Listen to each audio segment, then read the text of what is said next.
ரெவென்யூனா என்னன்னு பார்ப்போம். இத தமிழ்ல வருவாய்ன்னு சொல்லுவாங்க. இத பொருளாதாரத்துல ஒரு பொருளையோ, இல்ல ஒரு சேவையோ வித்து, அது மூலியமா வரக்கூடிய வருமானத்த தான் வருவாய்ன்னு சொல்றாங்க.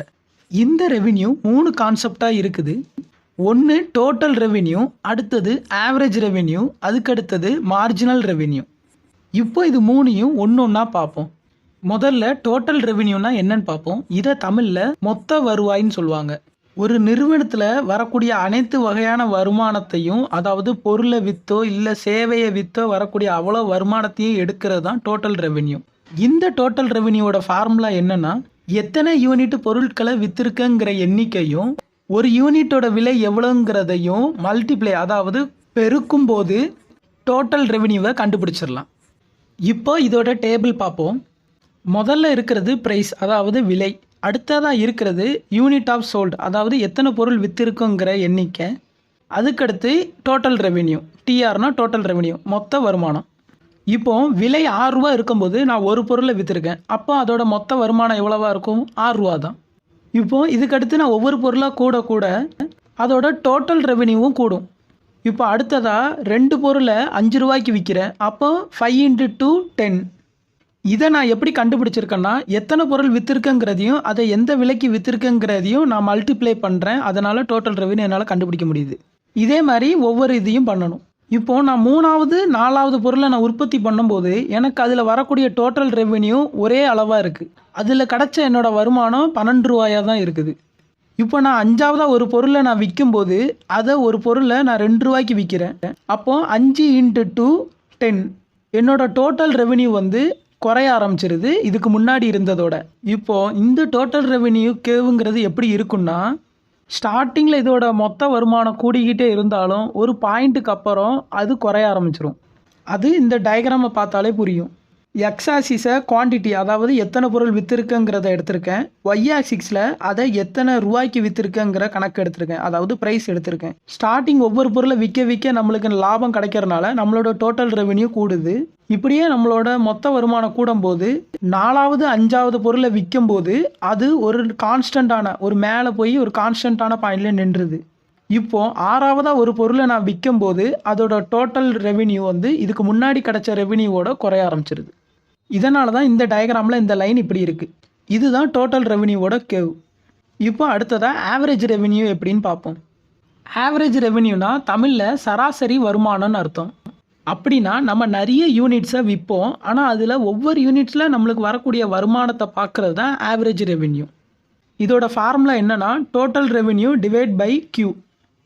அப்படின்னா மொத்த வருமானத்தையும் எவ்வளோ பொருள் உற்பத்தி பண்ணியிருக்கோங்கிறதையும் டிவைட் பண்ணுனா நம்ம ஆவரேஜ் ரெவென்யூவை கண்டுபிடிக்கலாம். இப்போ இதை டேபிளோட பார்ப்போம். இந்த டேபிளில் நம்மளுக்கு தேவைப்படக்கூடியது என்னதுலான்னா, யூனிட் ஆஃப் சோல்டு, அதாவது எத்தனை பொருள் வித்திருக்குங்கிற கணக்கும், டோட்டல் ரெவென்யூ, அதாவது மொத்த வருமானத்தோட டேபிளும் தான் தேவைப்படும். இதை வச்சு நம்ம ஆவரேஜ் ரெவென்யூவை கண்டுபிடிக்கலாம். அது எப்படின்னு இப்போ பார்ப்போம். இப்போ நம்ம மொதல் பொருள் விற்கும்போது அதில் நம்மளுக்கு கிடைச்ச வருமானம் வந்து ரூ. 6. அப்போ அதோட ஆவரேஜ் ரெவென்யூ எவ்வளோ இருக்குன்னா, அதே ரூ. 6 தான் இருக்கும். ஏன்னா 6 × 1 6 தான். இப்போ நம்ம 2வது ஒரு பொருளை விற்றுருக்கோம், அதில் நம்மளுக்கு கிடைச்ச வருமானம் ரூ. 10. அப்போ இதோட ஆவரேஜ் ரெவென்யூ எவ்வளோ இருக்கும்? ஆவரேஜ் ரெவென்யூனா ஒவ்வொரு பொருளை விற்றதுக்கான ரூபா தான் ஆவரேஜ் ரெவென்யூ. இப்போ இதில் 2 பொருள் விற்றுருக்கோம். அப்போ இதோட ஆவரேஜ் ரெவென்யூ எவ்வளவு? டோட்டல் ரெவென்யூ விற்ற பொருள் அப்படின்னா 10 ÷ 2, அப்போனா ரூ. 5. இதே மாதிரி தான் நம்ம ஒவ்வொரு டேபிளுக்கும் கண்டுபிடிக்கணும். இந்த சராசரி வருமானங்கிறது நம்ம கூடுதலாக பொருளை விற்க நம்மளோட சராசரி வருமானம் குறைஞ்சிக்கிட்டே இருக்கும். இதனால தான் நம்மளோட ஆவரேஜ் ரெவென்யூ குறைஞ்சிக்கிட்டே இருக்குது. இப்போ இதை டயக்ராமோட பார்ப்போம். எக்ஸ் ஆக்சிஸை குவான்டிட்டி எடுத்திருக்காங்க, ஒய் ஆக்சிஸை ப்ரைஸ் விலையாக எடுத்திருக்காங்க. இப்போ நம்ம மொதல் பொருள் விற்கும்போது அதோட ஆவரேஜ் ரெவென்யூ நம்மளுக்கு கிடைச்சது வந்து இந்த பாயிண்ட் வரைக்கும் கிடச்சிருக்கு. அடுத்தடுத்த பொருள் நம்ம விற்க நம்மளோட ஆவரேஜ் ரெவென்யூ குறைஞ்சிக்கிட்டே இருக்குது. இதனால தான் இந்த ஆவரேஜ் ரெவென்யூவோட கர்வ் மேலேருந்து கீழே பார்க்க ஸ்ட்ரைட்டாக வருது. இதுதான் ஆவரேஜ் ரெவென்யூவோட கர்வ். அதே மாதிரி ஆவரேஜ் ரெவென்யூங்கிறதும் ப்ரைஸுங்கிறதும் ஒன்று தான். அதனால தான் இது ரெண்டும் ஒரே மாதிரி இருக்குது. ஏன்னா ஆவரேஜ் ரெவென்யூங்கிறது ஒரு பொருளை விற்றதில் வரக்கூடிய வருமானத்தை பார்க்குறது தான் ஆவரேஜ் ரெவென்யூ. அதே மாதிரி ப்ரைஸுங்கிறதையும் ஒரு பொருளுக்கு எவ்வளோ ரூபாய்க்கு விற்கலாங்கிறத பார்க்குறது தான். அதனால தான் இது ரெண்டும் ஒரே மாதிரி இருக்குது. இதெல்லாம் தான் ஆவரேஜ் ரெவென்யூ. இப்போ மார்ஜினல் ரெவென்யூனா என்னன்னு பார்ப்போம். மார்ஜினல்னா கூடுதல்னு அர்த்தம். அப்படின்னா நம்ம கூடுதலாக ஒரு பொருளை விற்றுருக்கோம்னா அந்த பொருளில் நம்மளுக்கு கிடைச்ச வருமானத்தை பார்க்குறது தான் மார்ஜினல் ரெவென்யூ. கடைசியாக இல்லாட்டி கூடுதலாக ஒரு பொருளை விற்றதுக்கான வருமானத்தை கண்டுபிடிக்கிறதா மார்ஜினல் ரெவென்யூ. இதோட ஃபார்முலா என்னன்னா, டோட்டல் ரெவென்யூவில் ஏற்பட்ட மாற்றத்தையும் எத்தனை பொருள் விற்றுருக்கோங்கிறதுல ஏற்பட்டிருக்கிற மாற்றத்தையும் டிவைட் பண்ணும்போது நம்மளால் மார்ஜினல் ரெவென்யூவை கண்டுபிடிக்க முடியும். இப்போ இதோட டேபிள் பார்ப்போம். இந்த மார்ஜினல் ரெவென்யூவை நம்ம கண்டுபிடிக்கிறதுக்கு 2 டேபிள் இருந்தால் போதும். ஒன்று நம்ம எத்தனை பொருள் விற்றுருக்கோங்கிற எண்ணிக்கைக்கான டேபிளும், இன்னொன்று நம்மளோட மொத்த வருமானத்துக்கான டேபிளும். இது 2ல் ஏற்பட்ட மாற்றத்தை வச்சு நம்ம மார்ஜினல் ரெவென்யூவை கண்டுபிடிச்சிடலாம். இப்போ நம்ம மொதல் பொருளை விற்றுருக்கோம், அதில் நம்மளுக்கு கிடைச்ச வருமானம் 6 ரூபா. அப்போ நம்மளோட மார்ஜினல் ரெவென்யூவும் 6 ரூபா தான். இப்போ நம்ம கூடுதலாக இன்னொன்று ஒரு பொருள் விற்கும், ரெண்டாவதாக ஒரு பொருள் விற்கும் போது அதில் நம்மளுக்கு கிடைச்ச வருமானம் எவ்வளோனா 10 ரூபா. இப்போ மார்ஜினல் ரெவென்யூவை எப்படி கண்டுபிடிக்கிறதுங்கிறத பார்ப்போம்.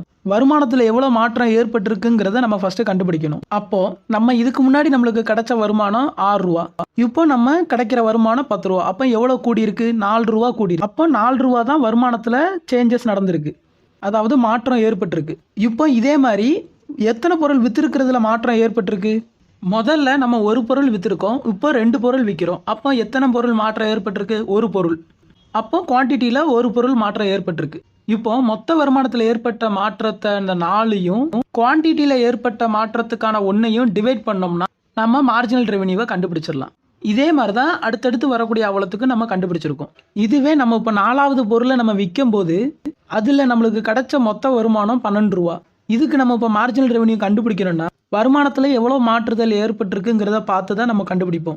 ஆனால் இதுக்கு முன்னாடி நம்ம வாங்கின வருமானமும் இப்போ நம்ம வாங்கின வருமானமும் ஒரே மாதிரி இருக்குது. அப்போ வருமானத்தில் மாற்றம் ஏற்படவே இல்லை. ஆனால் குவான்டிட்டி எவ்வளோ பொருள் விற்றுருக்குங்கிறதுல மாற்றம் ஏற்பட்டிருக்கு. இப்போ மொத்த வருமானத்தில் ஏற்பட்ட மாற்றம் 0வையும் குவான்டிட்டியில் ஏற்பட்ட மாற்றம் 1ஐயும் நம்ம டிவைட் பண்ணும்போது நம்மளுக்கு 0 தான் கிடைக்கும். அதனால தான் மார்ஜினல் ரெவென்யூ 0வாக இருக்குது.